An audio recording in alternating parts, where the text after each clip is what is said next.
O governo Lula levou bem a sério o conceito de vermelho na hora de criar o seu governo. É tanto que ele conseguiu atingir a meta vermelha até mesmo nas contas públicas.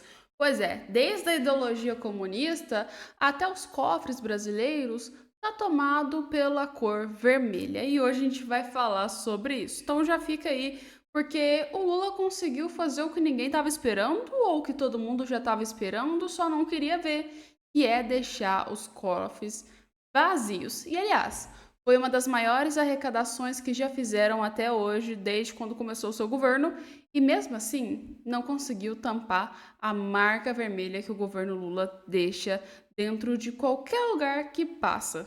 Para vocês terem noção, a arrecadação foi recorde, tá? Bateu o recorde, só que as contas ainda continuam no vermelho.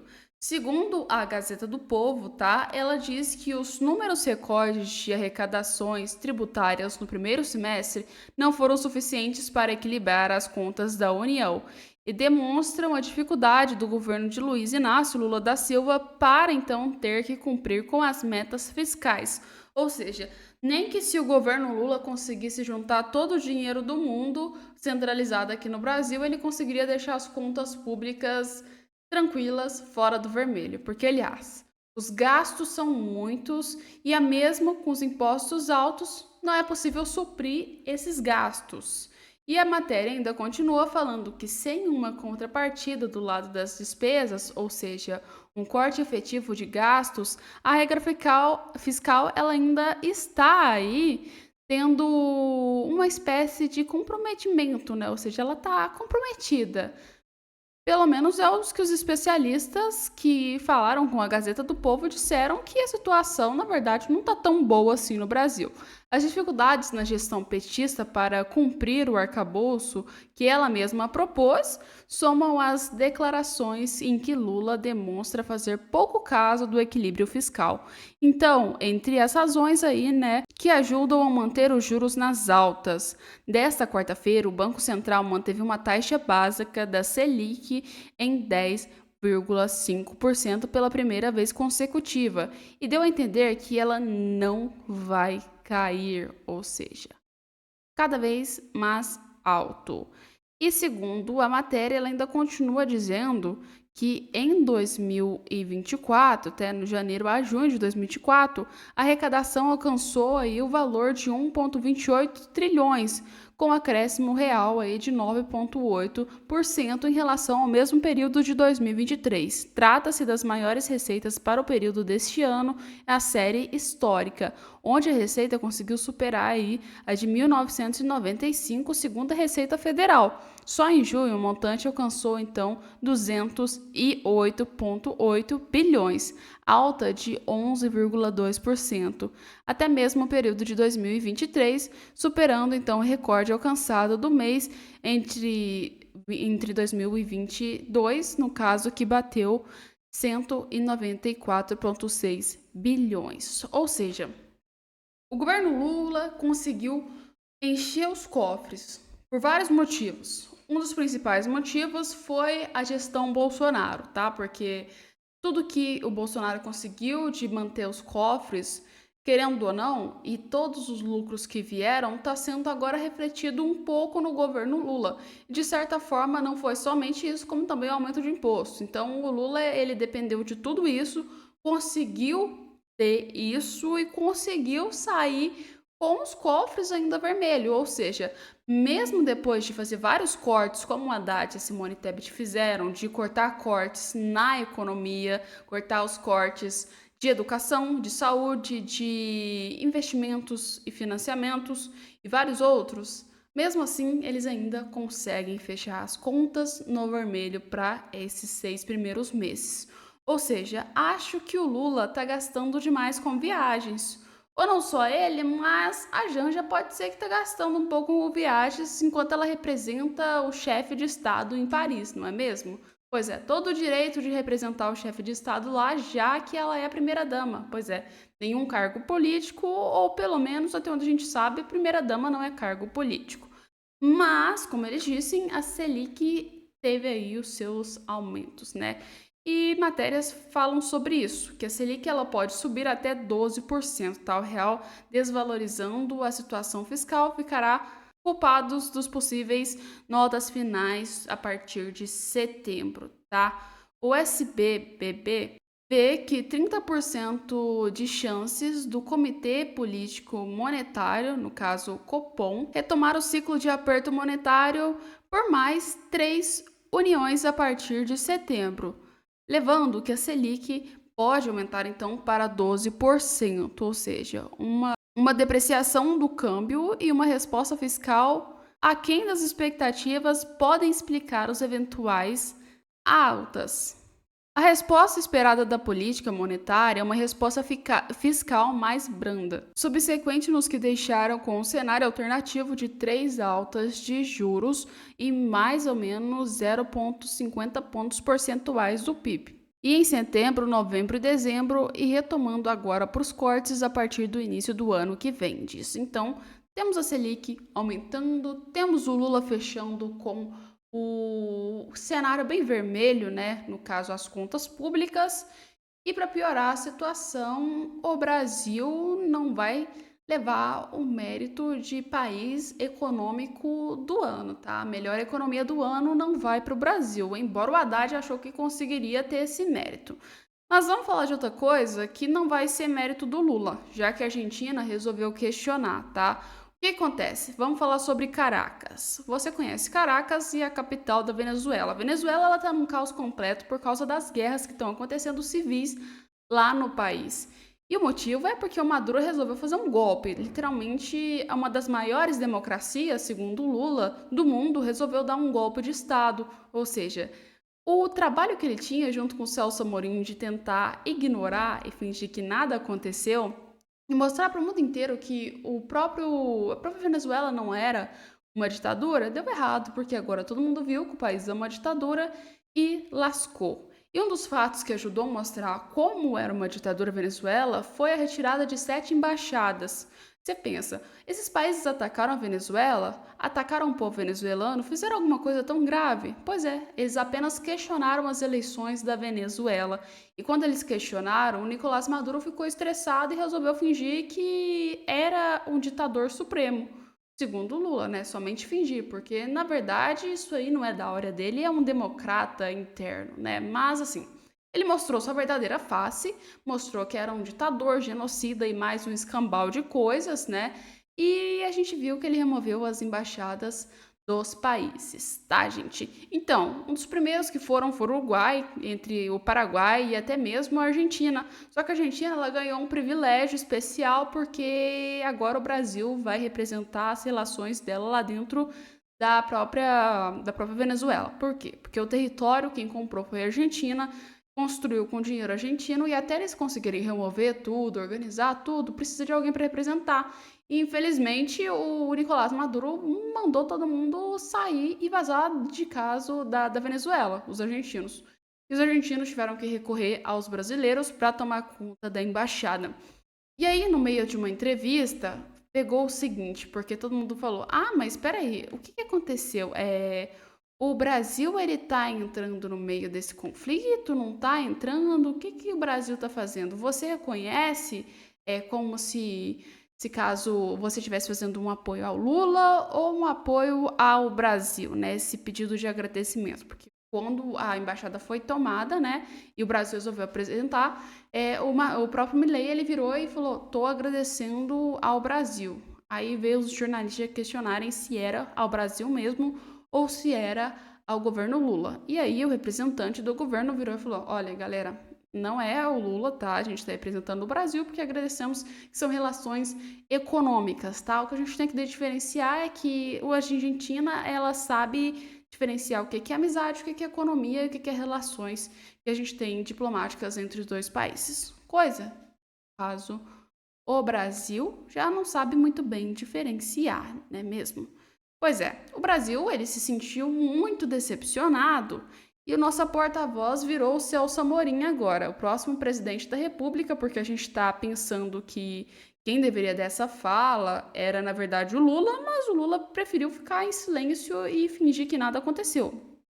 Bem, o Brasil, ele tá agora decepcionado, segundo o Celso Amorim, porque não demonstraram as atas. Galera, o Maduro ele tinha um tempo determinado para demonstrar essas atas, ou seja, para ele dar um esclarecimento do que estava acontecendo. E ele pegou esse tempo e ignorou por completo. E quando ele ignorou esse tempo por completo, acredite ou não, meio que saiu muita matéria, mas muita matéria mostrando a real verdade do que estava acontecendo na Venezuela. E a resposta das atas estava enrolando porque parece que tinha gente que era da China que estava fiscalizando e ajudando Maduro a falsificar as atas. Porque as atas lá, elas precisam ser registradas com polegar, gente, e com, além disso, também o próprio nome das pessoas que estavam lá, os mesários. Pois é.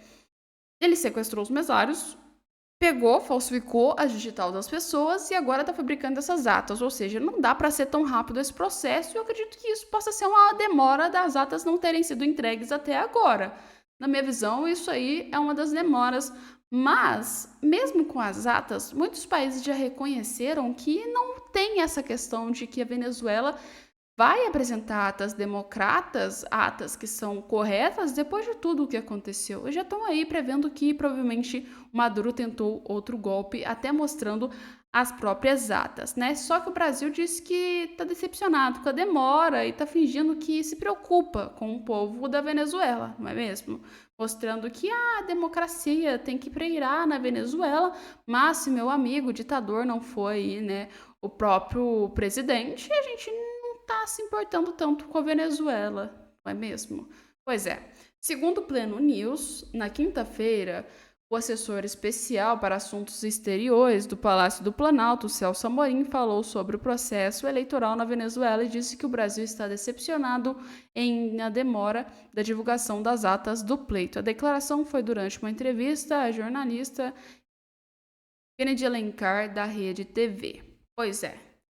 Mais uma vez, o Brasil fingindo que nada aconteceu. Porque quem sabe, sabe o que aconteceu e que, claramente, essas atas, independente do que aconteça, não tem chance quase alguma de ser verídica.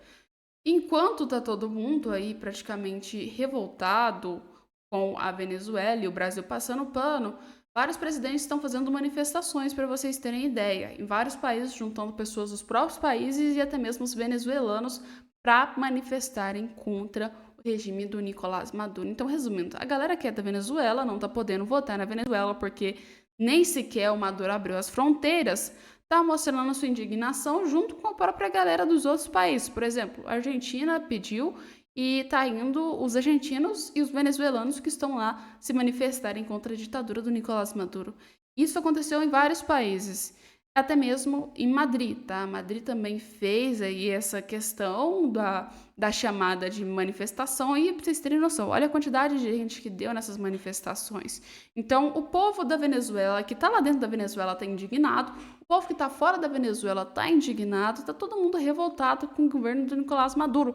E ninguém quer aceitar essas eleições porque não tem nem como aceitar. Não dá nem para chamar isso de eleição. Isso aí foi uma fraude, porque eleição, ela não tem perseguição, ela não tem censura, ela não tem ataque nenhum.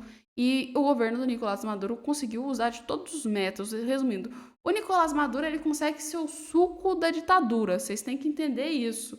Porque todas as receitas que você precisa para fazer uma ditadura, o Nicolás Maduro usa no seu sistema da Venezuela. E, obviamente, chamar ele de não ditador é um pouco ou inocente, ou ingênuo, ou então conivente, podemos falar assim. Mas põe nos comentários o que vocês estão achando sobre essas manifestações. Se tivesse nessas manifestações, o que você ia fazer? Ia participar? Não ia participar? E agora, põe aí nos comentários, né? E outra pessoa que disse sobre isso e detonou o Lula, assim como a gente já sabe que não gosta muito do Lula, e aliás, com razão, é o próprio Gustavo Gayer, né? O Gustavo Gayer, ele fez um vídeo falando sobre o apoio do Lula com o Maduro, tá? Dê uma olhada. Pergunta que todos estão fazendo. Vamos lá. A Rede Globo, a imprensa já está batendo no Maduro, reconhece o Maduro como sendo um ditador sanguinário e que ele não ganhou as eleições. A própria esquerda Uma boa parte dela já reconhece isso também. O próprio PT, o senador do PT, lá o Randolfo Rodrigues e a Marina Silva, ministra do Lula, boa parte do próprio PT já não consegue mais passar pano e já abandonou o Maduro. E aí fica a pergunta que ninguém conseguia responder até agora. Por que que o Lula insiste em apoiar Maduro, mesmo perdendo seu capital político aqui? Quando era o caso do Hamas, a esquerda estava junto com o Lula. Nesse caso, a esquerda já está brava com o Lula. Falando, Lula, a imprensa está falando, Lula, por que você ainda está apoiando o cara? Eu vou explicar para vocês. E para você entender por que o Lula continua apoiando o Maduro e vai apoiar até o fim, basta você assistir esse vídeo aqui, depois eu vou te fazer uma explicação rápida. Mas para adiantar, é um caso de sobrevivência para não ser preso. Lula apoia Maduro, porque caso contrário, Lula poderá ser preso novamente. Assista esse vídeo que você vai entender. O ex-chefe do serviço secreto da ditadura venezuelana revelou que partidos de esquerda na Europa e também na América Latina foram financiados ilegalmente pelos ditadores Hugo Chávez e Nicolás Maduro. Segundo ele, entre os beneficiários está o ex-presidente Lula. Em uma carta de 7 páginas, o general Hugo Carvajal descreveu o esquema ao juiz espanhol Manuel García Castellón. Ele afirma ter como provar o financiamento de partidos de esquerda pelo governo da Venezuela. A carta foi divulgada pelo jornal espanhol O Que Diário. Carvajal diz que o governo venezuelano financiou ilegalmente movimentos políticos de esquerda pelo mundo por pelo menos 15 anos. Ele continua: enquanto fui diretor de inteligência e contra-inteligência militar da Venezuela, recebi uma grande quantidade de relatórios sinalizando que esse financiamento internacional estava ocorrendo. Os exemplos concretos são Néstor Kirchner na Argentina, Evo Morales na Bolívia, Lula da Silva no Brasil. Mais uma vez, e preste atenção. Da Silva no Brasil, Evo Morales na Bolívia, Lula da Silva no Brasil, Fernando Lugo no Paraguai, Itália e Podemos na Espanha. A história foi revelada dias atrás pela jornalista Cristina Seguí, uma das mais conhecidas da Espanha. Em nova entrevista, ela diz que Carvajal se encontrou diretamente com políticos do PT no Brasil.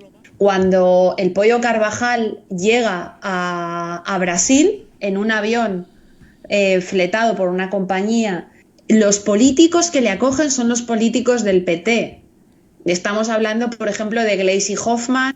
Gleisi Hoffmann. Y estamos hablando de un banco que hay en Brasil, que es Abanca, que tiene negocios con Lula e que tem negócios com Chávez. Então preste atenção. Gleisi Hoffmann que é a presidente do PT, foi a primeira a soltar nota defendendo a Venezuela e alegando que o Maduro era o presidente. A primeira a soltar nota. Lula está comprando briga com toda a esquerda brasileira, a esquerda, a centro-esquerda, apoiando esse ditador sanguinário. Sabe por quê? Não é um apoio ideológico. Carvajal, que trabalhou lado a lado do Maduro, aqui tem uma imprensa, ó. Detalhes da fala de general sobre Lula revela segredos da esquerda. Possível financiamento internacional a políticos e partidos mostra que movimentos estão dispostos a tudo para conquistar seus objetivos ideológicos. Isso aqui saiu no R7, tá? Na Record. Esse dinheiro vinha do narcotráfico. A Venezuela foi financiada durante muito tempo e é ainda pelo narcotráfico. E uma parte desse dinheiro ia parar, de acordo com o cara que trabalhava, o chefe da inteligência, o general do Maduro, do bolso do Lula, através da Gleisi Hoffmann. Maduro tem provas disso. Maduro tem provas que podem colocar Lula na prisão. Lula é refém dessas provas, dessas evidências, e por isso ele não vai deixar de apoiar o Maduro. Não é uma questão ideológica mais. É uma questão que o Maduro vira para o Lula e fala o seguinte: Lula, se você não me apoiar, amigo, infelizmente eu vou ter que mostrar para o Brasil e para o mundo o dinheiro que você recebeu da Venezuela, da ditadura e do narcotráfico. Primeiro que um partido político receber dinheiro de fora já é proibido, já é financiamento internacional, isso já deveria anular o registro desse partido. E o Lula receber dinheiro de uma ditadura ou de narcotráfico já é pior ainda. É Lula de volta na cadeia. Lula, para não ser preso, vai apoiar Maduro até o fim. E a Gleisi Hoffmann também, por estar envolvida, vai apoiar Maduro até o fim. Essa denúncia é do Carvajal. Carvajal tem provas, ele está preso hoje. Agora, o Maduro também, se o Carvajal tem, o Maduro tem essas evidências, tem essas provas que pode colocar Lula na prisão. Então tá claro. Agora sim a gente entende por que Lula vai até o fim para apoiar Maduro. Não é ideológico, é uma questão de sobrevivência. Se Maduro cair, ele leva o Lula junto. Esta é a verdade. Um abraço. Mas aí, põe nos comentários o que vocês acham. O Gustavo Gaia, ele tá certo ou não sobre esse fato? Põe aí nos comentários, a gente volta com vocês daqui a pouco com mais conteúdos, mais informações e mais vídeos também. Um beijo e até o nosso próximo vídeo.